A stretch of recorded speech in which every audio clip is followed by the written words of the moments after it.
I told you I'd be laughing already. It was right there in my head. All right, here we go. We're gonna wipe away all the smiles. Here we go. Hello and welcome to another edition of Tech Deck Karaoke. Today we are joined by the esteemed Jon Collins, the VP of Research at GigaOm. Jon, please tell us a little bit about yourself. Oh, hi. Well, yeah, what can I say? I used to have a proper job. I used to run IT systems and program things and so on. And then I learned that I could just write about it and people wouldn't shout at me anymore. So here I am being an analyst. But GigaOm's growing pretty fast over the past couple of years. So we're kind of excited to take our story out there. Brilliant. And of course, we also have our esteemed and impartial judge, the woman whose primary job is keeping me in line, which is a full-time responsibility. Welcome, Sabrina. Thank you. I'm very excited. This is going to be fun. I agree. It's always an entertaining experience, even at my expense. Mr. Collins, would you please verify that we have just received the deck and that I have not had any time to prepare on the material included? Well, to be fair, I literally just finished the deck, so it's I was tidying it up, but yeah, no, it came to you only 15 minutes ago, and I don't think you've seen it yet. Brilliant. If you're not touching up your slides 15 minutes before the presentation, are you really a presenter? I know, right? And Miss Sabrina, can you verify that that is accurate information, that Jon and I have not exchanged money to lie for each other? Well, I can't speak to, nor do I recommend that either of you speak to any form of bribery or fraud, wire fraud, or any equivalent crime. I can at least attest to you have not seen the deck. Excellent. And for the purpose of our broader legal team, the legal advice that was just provided is not actual legal advice and should not be used for legal purposes. Excellent. Well, without any further ado, I believe it's time for me to extremely intelligently present the content which you have provided us just now. Digital excellence is the new next. What we're going to talk about here in this GigaOm presentation is how we can anticipate, accelerate, and innovate, creating digital excellence to drive our businesses. And we're going to talk a lot about how GigaOm helps us do that so that we can stay ahead of the market with GigaOm research. Can I resign already? Because that was brilliant. So. I always get one. Don't set expectations based on that. Sorry. Okay. Let's get to the agenda slide and then.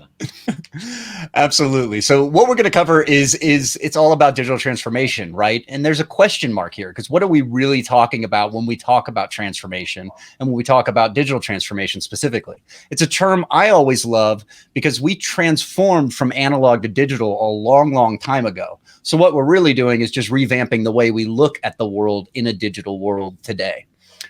We're going to go into the realities of innovation at scale. How do you actually address this at scale? It's one thing to be that hot startup building everything in the brand new cloud and Kubernetes, all the things.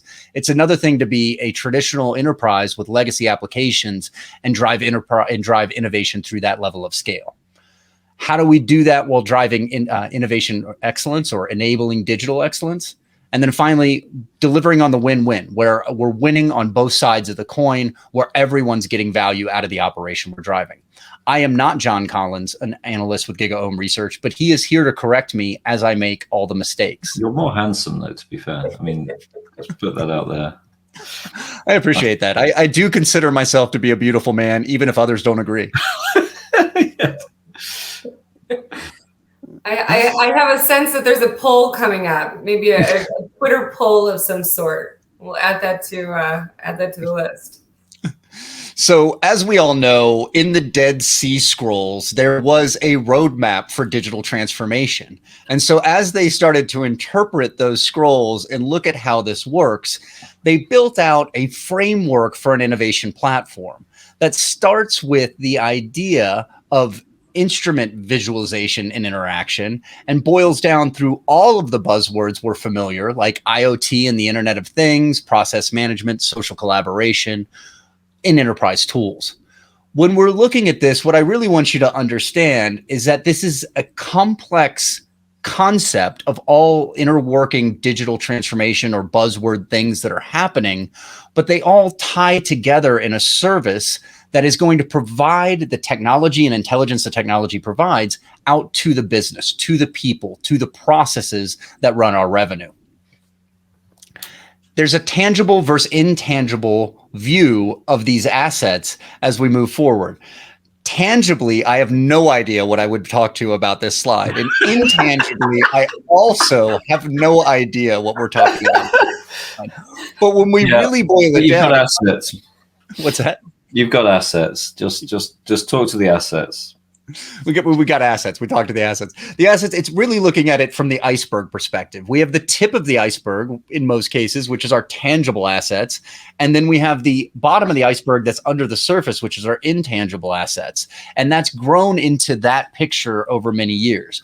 Used to be very tangible. Now it's intangible for whatever assets we may be discussing. You got it. That's it. You literally made it up and ended up at the right conclusion. That's great. That is the story of my life. Yeah.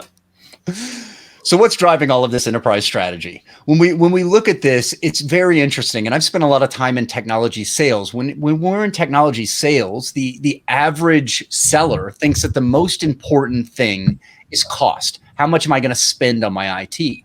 But we've had major shifts in what really drives that IT spend or drives enterprise strategy now. And we're seeing more and more how the IT team or IT delivery is becoming a business enabler versus a cost center. So you'll see important tangibles here, like that need for efficiency, the ability to drive innovation. If IT can't answer fast enough for my business, I'm leaving revenue on the table or not as successfully accomplishing my mission in that public sector. I like how you wove. I like how you wove in tangible again there. So clearly there's a tangible thread right the way through. It's I'm not trying to put you off. I just like that bit. But yeah, you carry on. Sorry. The word was fresh in my head. I'll probably use it 5 more times. So it will go like from interesting to annoying and then back down that slope. But it'll feel cohesive. It's good. That's good. Yeah, that's good. The tangibility of tangibles. Yeah. The whole thing will be tangibly cohesive, which is what's important. Right the way through. Yeah, and don't forget the assets. Yeah, but keep going. I wouldn't want to put you off your stride. That was great. I appreciate that. My stride is hard to pick back up.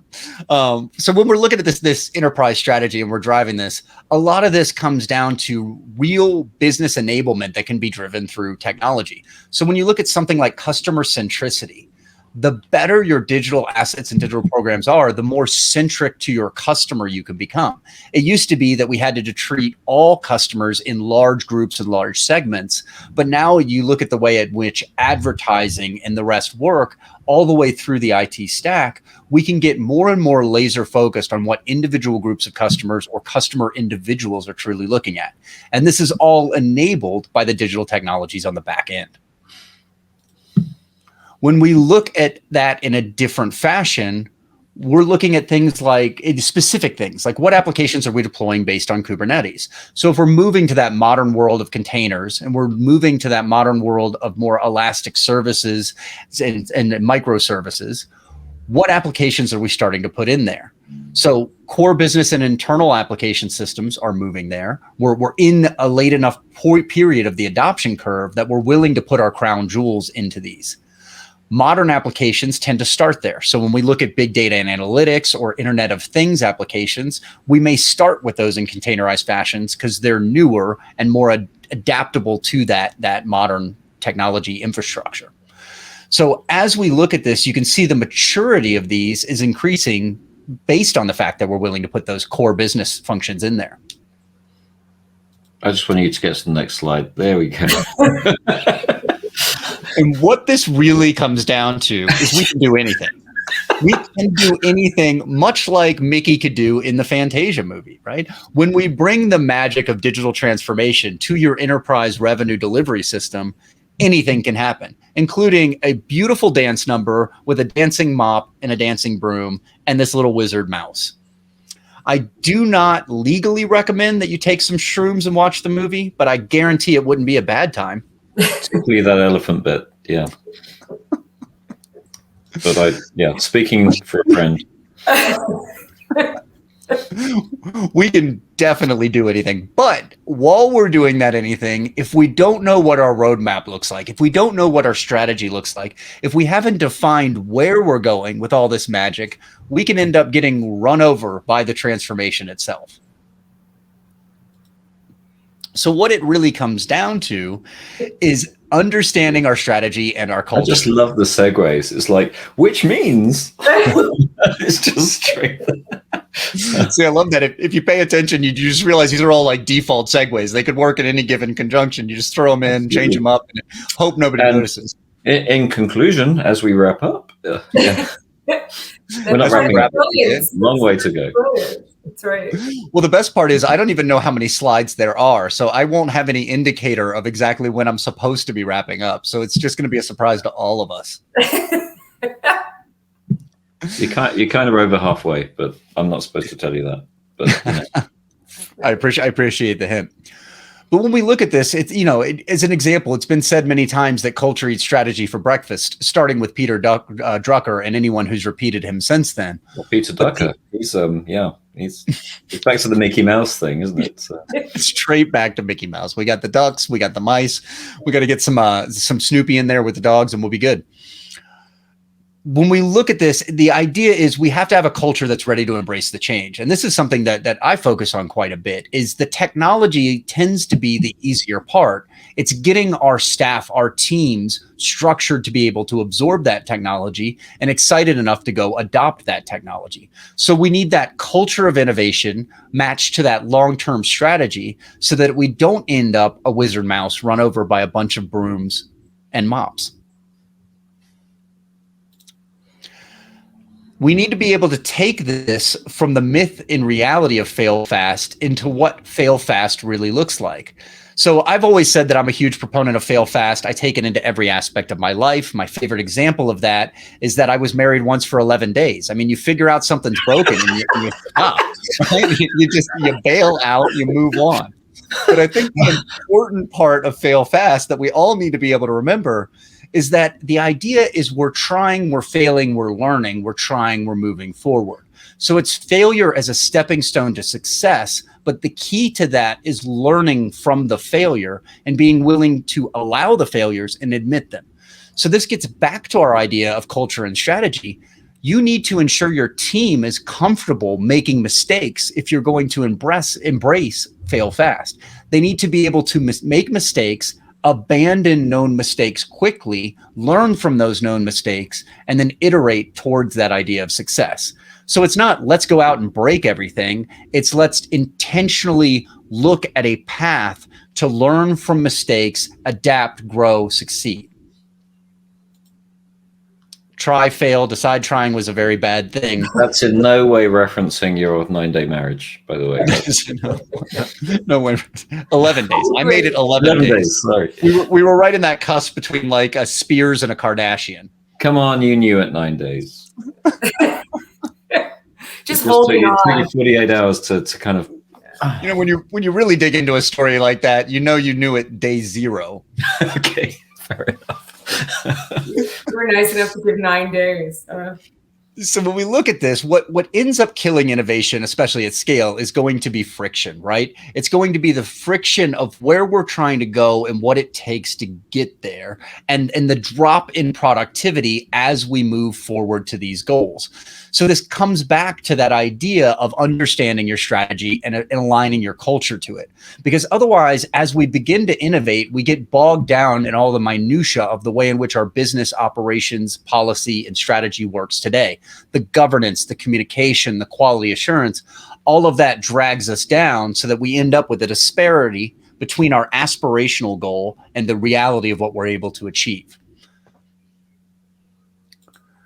Startup failure rate by industry, you can see, goes from less failure on the financial and insurance side up to a lot of failure in our world of information technology.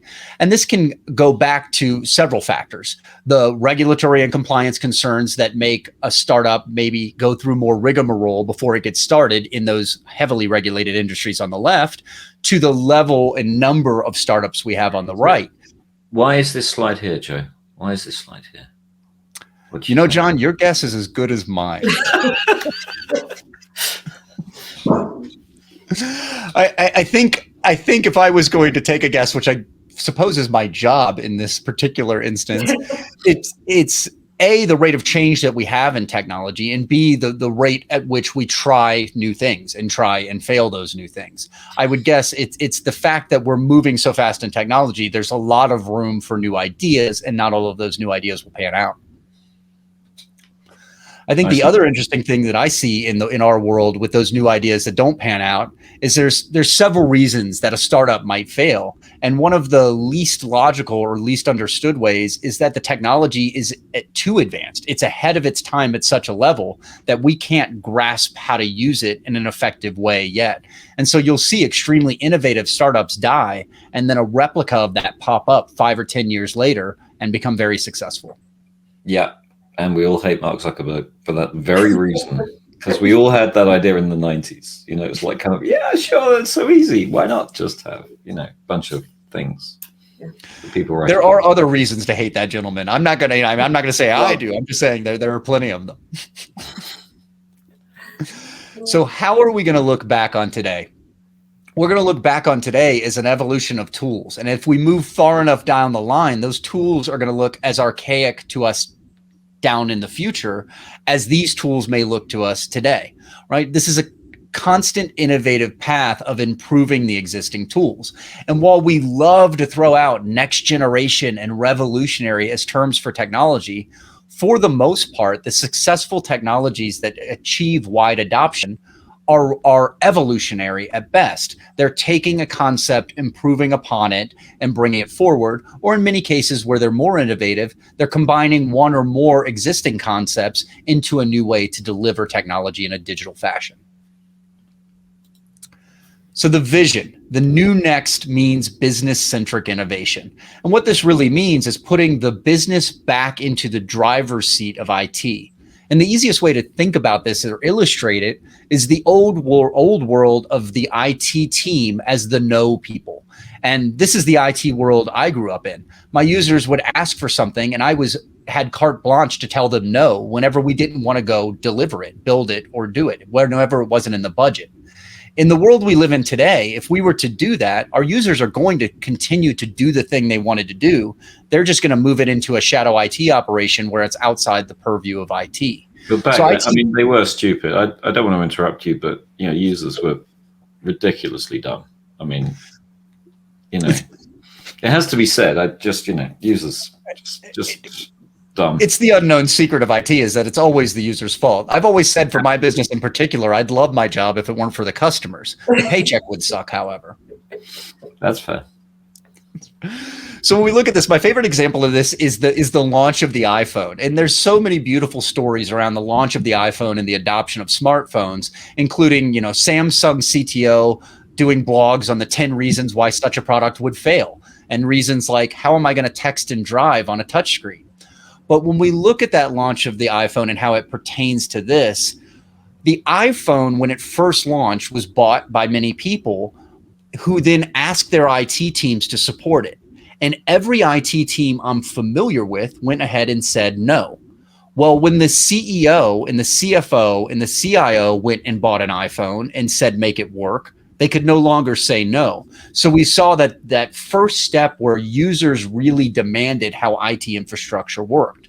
And now we're further down that evolution into these business-centric innovations where a new IT tool, system, application, or service can truly drive an entire new revenue stream or enhance existing revenue streams. Just that tool, system, application, or product, it just all came out as like one word. Got to make sure you're hitting every word that might resonate with somebody for that given concept, right? So throw those synonyms out. It's just amazing. So taking this forward, we've got scenario-led catalysts for change. So what is the business scenario? What is the thing we're trying to drive?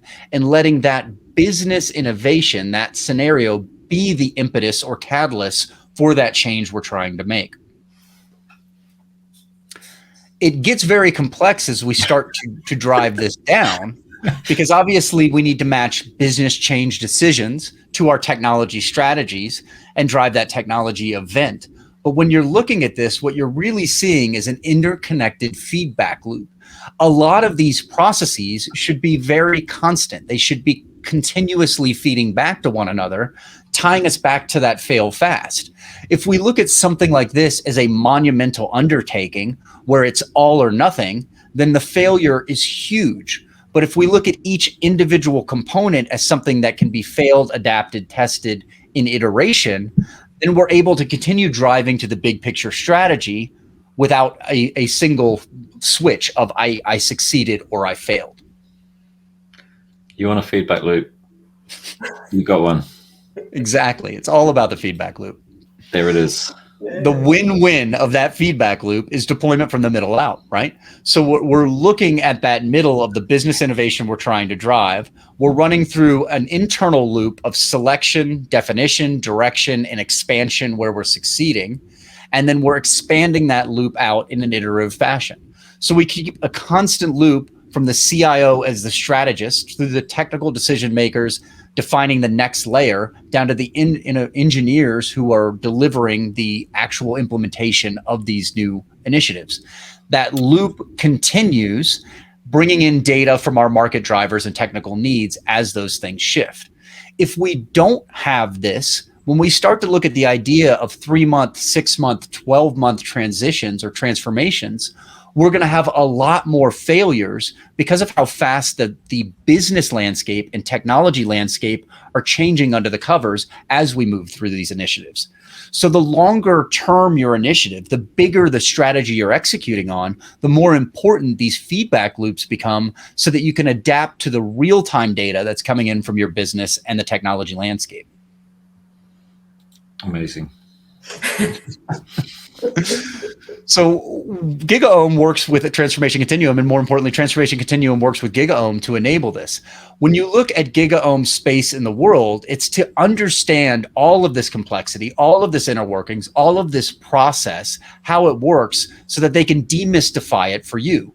It's engineering-led intelligence for engineers to understand how to drive these transformations. And then we work with them in this case to be able to take that from strategy and direction and make sure the rubber hits the road through tactical execution. So from purchase and implementation through driving the awareness of a new technology, they're looking to drive that entire stack. And a lot of this becomes very interesting when you look at things like end user content. If I go and deploy a new technology stack within my organization, and I don't go out and get my end users excited about it and knowledgeable about what it's going to do for them, then I don't see adoption. And if I don't see adoption, then I don't see value, and I end up killing that project down the road. So this becomes an all-in funnel of how we drive from awareness of what's going on to that purchase and implementation of technology, and then the adoption behind that on the end.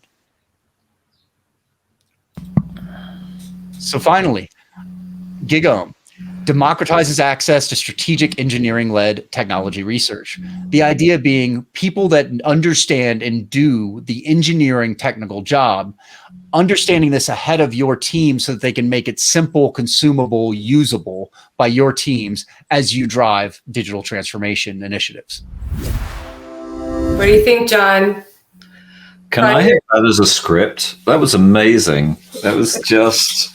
Honestly, I was supposed to heckle and kind of say all the things you got. But the one about the tools, I just thought I wanted to hit the big red button and just go, yeah, you got it. You got it. That's exactly what it was supposed to say. So what can I, very good. I'd happily listen to you talk about ice cream. I mean, I'm sure you do just as good job. Caramel flavor is probably the most important thing, but that gives us an interesting perspective on pistachio. The problem is when it comes to ice cream, I'm very vanilla. See what you did there. Nicely done. That was quick too. Nicely done. Very good. Well, right.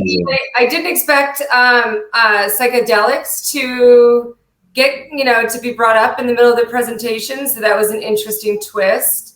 There were a couple good moments that I'll give you there, Joe, but I'm still leaning more towards John's presentation. Let's see what he's got, Excellent. And I just want our audience to know that we're already putting Jon at a negative 10% deficit because he's got that clean accent that already invokes authority, intelligence, and polish. So we're gonna have to give him a bit of a handicap here. Sure. That seems fair. Seems reasonable. Okay, so we're on. All right, I see a spinny thing. Okay, so hello and welcome to GigaOm, and I'm going to be talking to you about the myths and realities of digital transformation. And do I just click on this? Yes, I do. There we go. So I'm not supposed to say that out loud, but I'm going to anyway.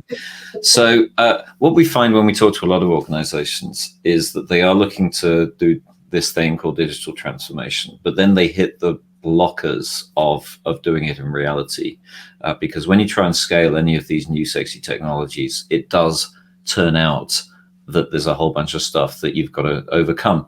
So we're going to look at that. We're just going to cover a few of these things, largely because people will recognize them. I just noticed those bullets are different sizes, so that's going to weird me out. But the question then becomes, how do we actually enable digital excellence? So excellence is a thing all organizations are striving towards. It's not about transformation. It's about the goal, which is getting to a better place. So how do we enable that?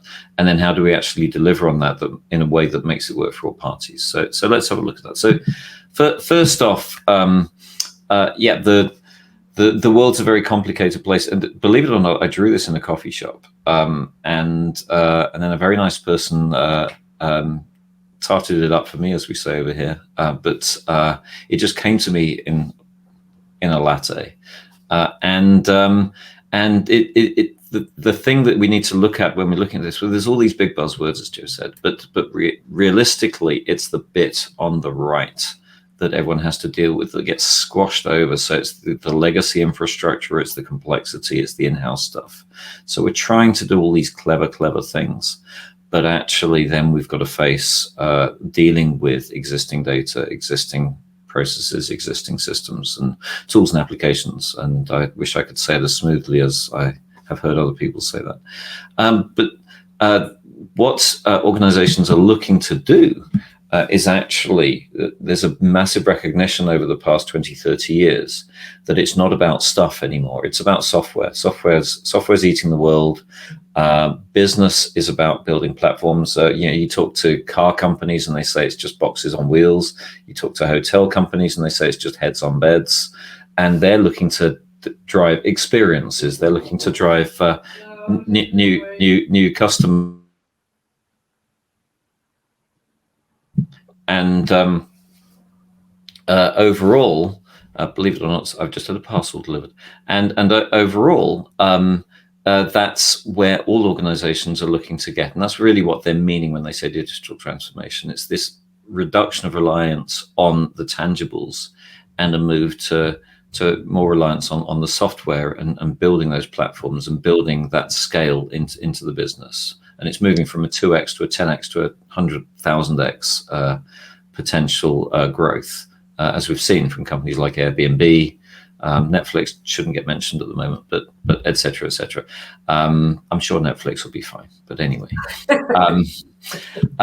so looking at that, we did some research last year with the Register, another one of our partners, and on the media side. And the top three points we often ask, and often we see these in different shapes. So often everything's about efficiency. Organizations are looking to save money, or often it can be all about growth. But what we're seeing here is a balanced picture between, yep, sure, we don't want to overspend, but we do want to grow and we do want to innovate. And if you look further down the list, we're through the kind of situation where organizations were struggling, looking to survive. And we're also very much through this idea that we need to work remotely. Most organizations have said, yep, dealt with that, we're moving on. So that's no longer the big challenge. And that's what's driving the business side of things. If we flick to the technical side of things, then I could have put up loads of slides here, but essentially one thing that keeps coming back and back is how people are looking to re-architect applications. And 2 years ago, Kubernetes was a thing that people might want to do. Now, I just came back from KubeCon in Spain. heaving, massive exhibition and conference because organizations are actually looking to deliver on Kubernetes, which essentially means being able to massively distribute your application architecture. You want your intangible business to run everywhere in the world. Kubernetes has been agreed as the basis for doing that as an orchestration mechanism. So all of this is saying, yeah, we've got possibilities. There's ways of doing things. And absolutely right. It is this idea of, wow, we could be the next Airbnb. We could be the next Facebook. We could be the next this, that, and the other.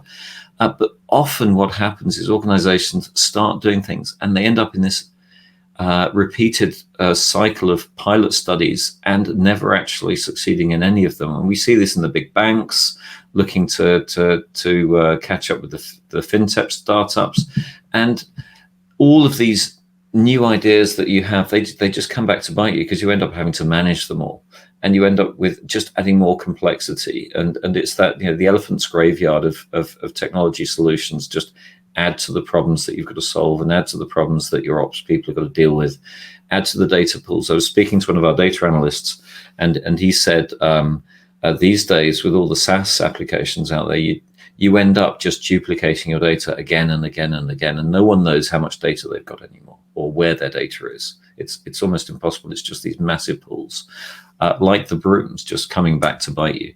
So that's one part of the problem. It's just we're growing this huge set of problems that we've got to wade through, as well as dealing with all the legacy stuff. We've not actually moved ourselves any further forward. The next area is actually the internal problems. So Peter Drucker once said that culture eats strategy for breakfast. It was actually Drucker. I was hoping to get a smile there, but it didn't work.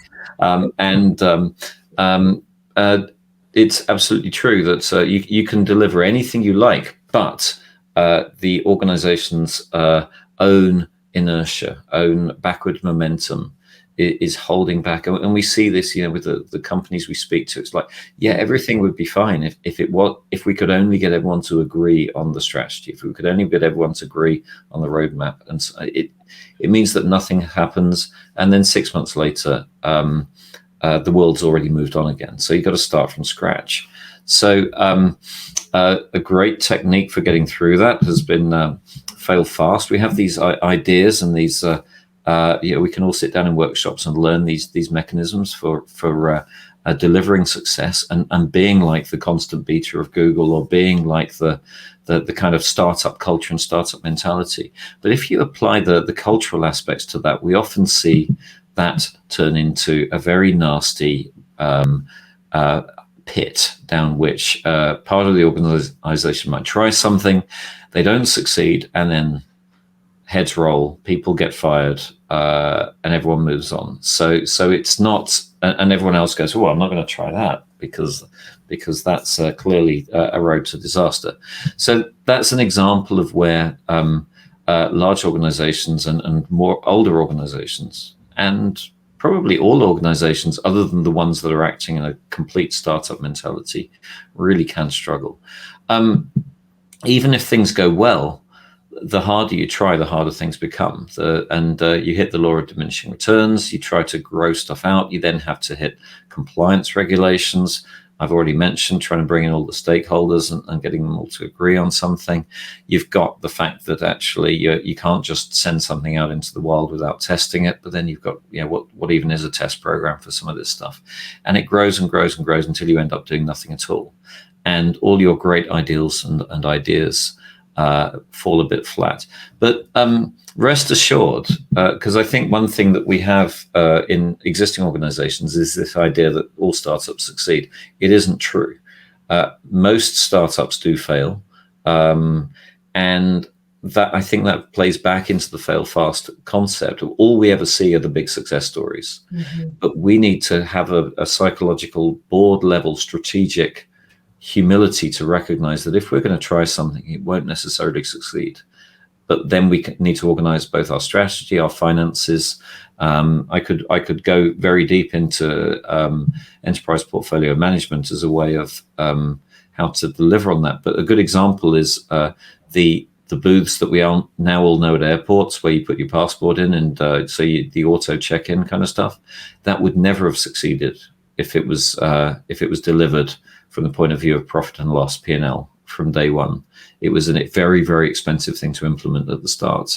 So someone had to take a risk, and they had to treat it as an external startup, and various airlines, including British Airways, actually saw that as part of their risk portfolio.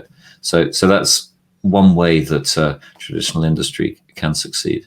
So I think the other aspect as well is, back on the humility, we need to recognize where we actually are on the cycle. In 10 years' time, we will look back on today and realize just how primitive we still are.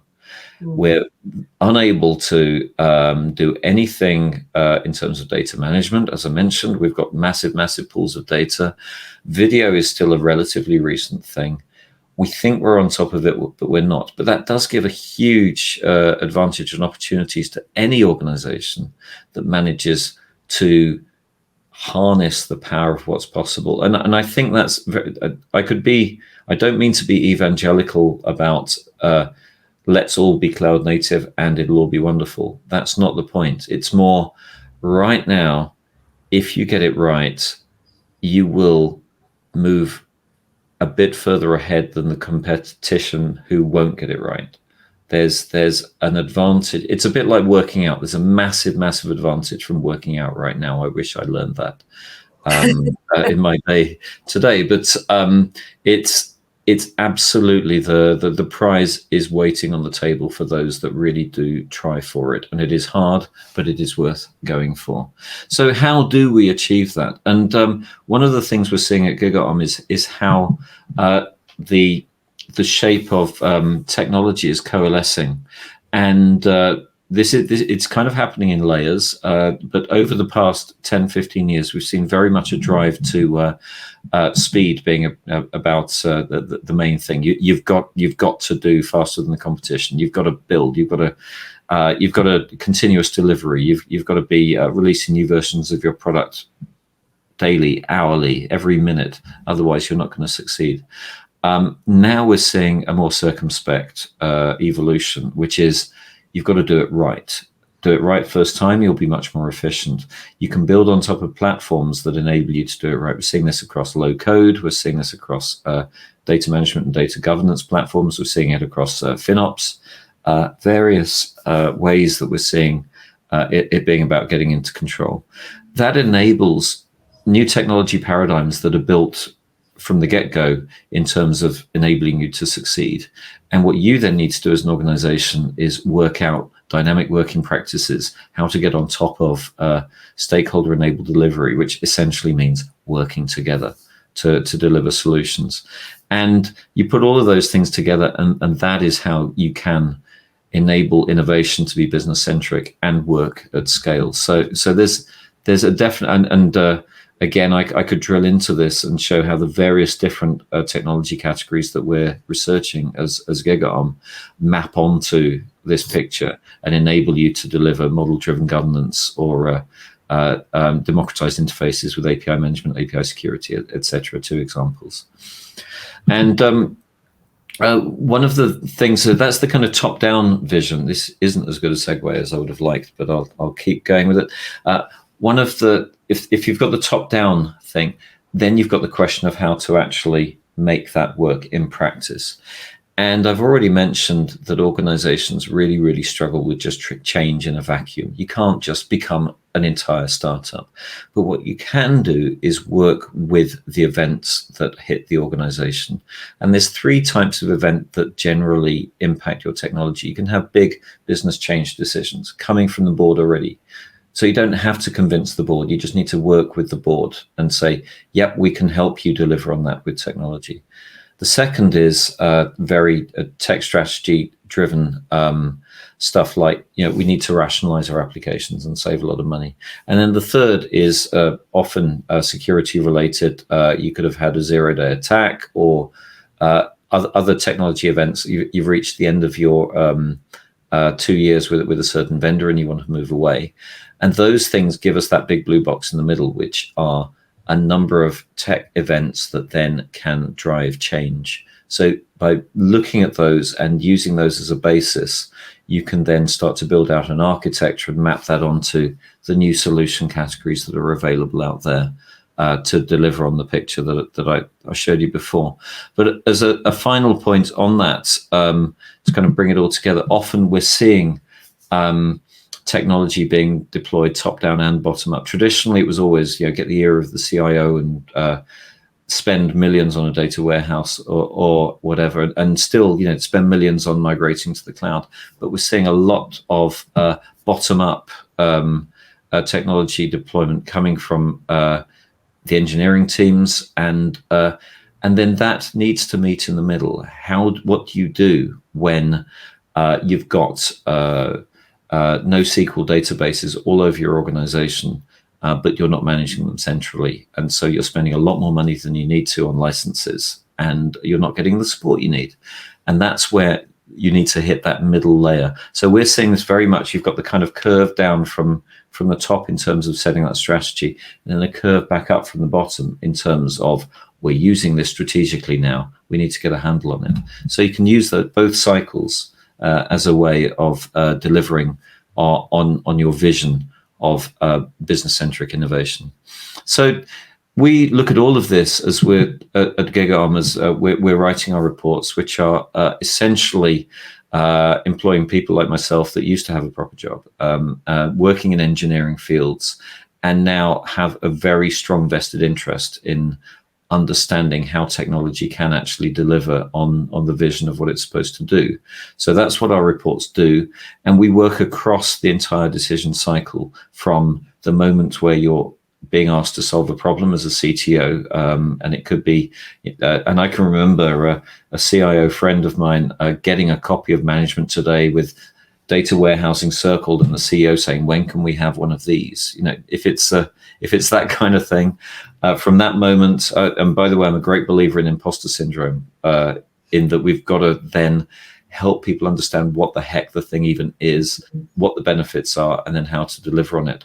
And that takes through the business case, through the RFP, through the proof of concept, through to initial deployment, at which point we work very strongly with our partners such as Transformation Continuum to enable that change process, because so much of it is cultural, so much of it is organizational, and actually making an organization that can then become part and parcel of that new technology-led vision for the business. So that's how we work together, and that's what we're trying to bring to our shared customer base. So overall, I'd ask any questions at this point. Our goal is to democratize, not to sit in some ivory tower and preach everyone should be using the latest and greatest technology, but it's actually to help people get there. Love it, Jon. Well, I was furiously taking notes. There's a lot of really good threads to pull there, but I want to get Sabrina's feedback first. What I liked what you did is, my background's in behavioral analysis. So I like the data. I like understanding, here's what's not working, here's what is going to work. So it helps kind of define different roads to go down and different paths towards success, which I really appreciated. Obviously, I inherently trust you more because of the accent. So I do too. I mean, no doubt about it. Yeah. No, I'll take two. I bought everything that you just sold. So, but I, in all seriousness, I liked understanding, okay, this is what's working, this is what's not working. Here's the different paths towards success, and that's how you. There's a fine line with the accent, though. You can go very quickly into Anthony Hopkins and kind of creepy Silence of the Lambs, can't you? It's a little bit kind of, Okay. Yeah, you're right. I end up stroking a cat at some point in there and kind of looking for world domination as well. You just got to keep fava beans out of your vocabulary. That's what it is. A glass of Chianti. Yeah. So what was your takeaway, Joe? Yeah, what are your thoughts? So one of the things, it tied into the fail fast and kind of the decision-making process. So one of the things that we end up doing a lot with our clients is these proof of values or proof of concepts, which I almost can't recommend against enough, because when you look at how these go with an enterprise, you're talking about a 3 to 6 month process of approving a proof of concept, getting it done, getting the gear, whether it's software or hardware, doing it, vetting it out and getting done. in a world that moves as fast as IT, you can end the proof of concept successfully and now have an irrelevant technology to deploy, right? So it's this idea of being able to look at your actual processes and go, we used to use this successfully. Does this still even make sense? In a lot of this, we have to move so fast that I jokingly recommend that companies hire a bookie and promote them to the chief betting officer, because what you really need to do is decide, is this a valuable bet or not very quickly, take the bet and decide whether to get out of that bet very quickly, versus this whole like analysis problem. And it leads back to a concept that I've always had, is that making the correct decision is 20% assessing the options and picking one, and 80% making that the right decision after it's made, right? It's all the work that goes into following through. Mm-hmm. And I think that the really interesting twist in the tale is board level business is all about risk management. And and they're making, it's like, you know, making decisions on a golf course. You go out and let's partner, whatever. And when those decisions are made, they're made on kind of someone's inspiration, and then the whole company has to go with them generally, because, oh, you know, so-and-so's just decided that that's what we're all doing. All right, okay.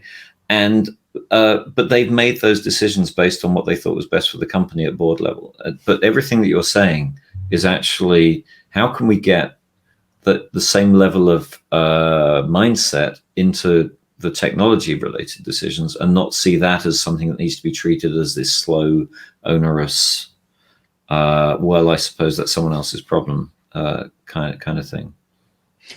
Absolutely. And I think a lot of what you do there at GigaOm leads into providing that information in a clear, concise, and non-complex way to help make those decisions faster. And then another chunk that helps coming into that is understanding your appetite for risk, right? If a decision this big is something I can't take a risk on, great. How do I boil that down into little consumable risk chunks where I'm not deploying the software across my entire global enterprise? I'm trying this new thing across a single group to test it out. That way a failure is fine and I can move forward, versus huge chunks where you have larger problems. I know one big bank, Crédit Agricole in France. They set up a subsidiary expressly to build an app store for their website, so they could have plugins for other for the fintechs. They could literally build plugins, and two things come out of that. One is I interviewed the CIO, and he said that there's no way we could have done that without. Because if we try to do it as the mothership, no way. Second thing is, of course, that sort of thing is already obsolete. It was a great idea for its time, right, and maybe they made some gains out of it. But now I'm looking back on it 3 years ago, thinking, I wonder if that's still even used. Which is exactly to your point. So you've got to get in, do something clever, do something innovative, and get out. Absolutely. And then one of the other big points that I think you hit there that I wanted to draw back out is that idea of kind of like middle out innovation, or where's the innovation coming from, right? We had the traditional CIO driven, you're the CIO, drive it that way. But now you've got companies like, I think MongoDB is a great example, where a large chunk of their sales is completely developer driven. Developer has a problem to solve. They think Mongo can solve it, start a free trial, swipe a credit card, and next thing you know, you've got Mongo as an enterprise solution driven by the team writing code. You'll notice how I mentioned NoSQL databases.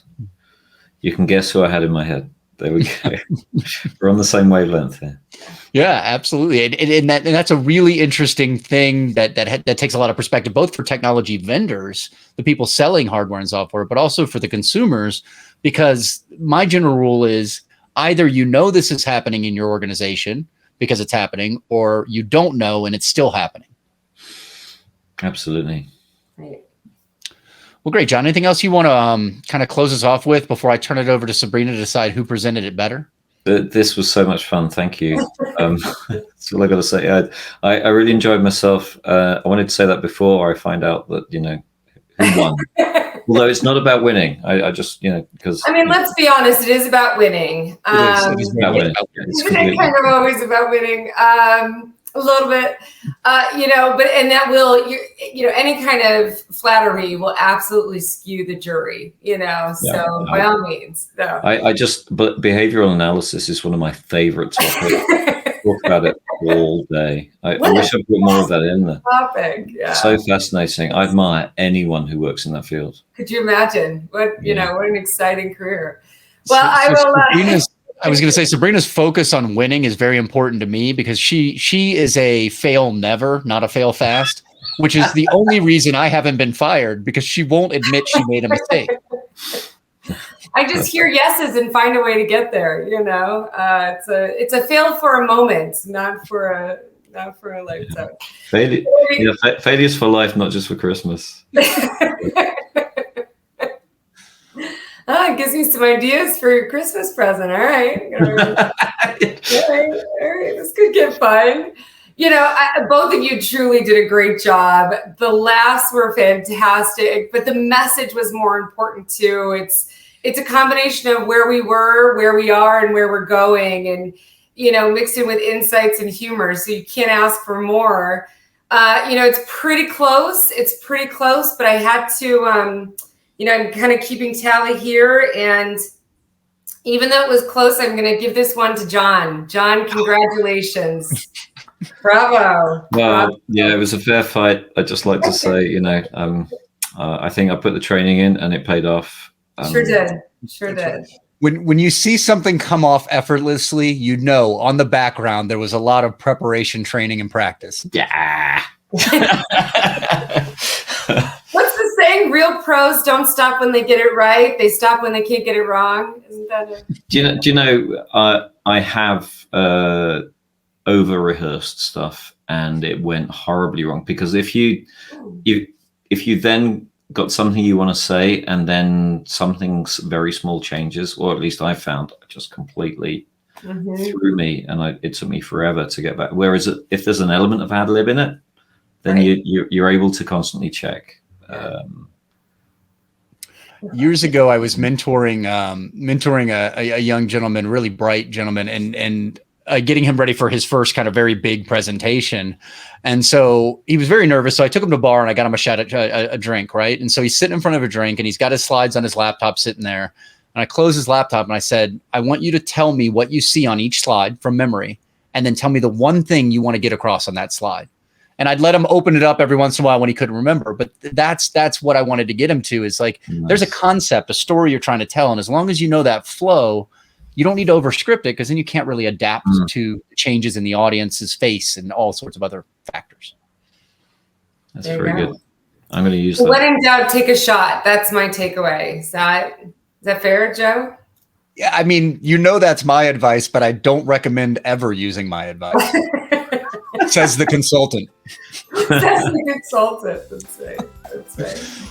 Well, Jon, Sabrina, thank you very much. Jon, I'm still going to love you, even though you didn't, even though you beat me. I will, but mainly because you asked me to dance. So I think that's what really matters. It's still. And it was off camera, so it was real. Yeah. Absolutely. Well, thank you all very much for joining Tech Karaoke. We hope this was another entertaining and educational episode, and we will be back in a couple of weeks with yet another episode with somebody who I can't name now, but will be very interesting, I assume. Thank you, Jon. Bye, everyone. See you soon. Cheers. Bye.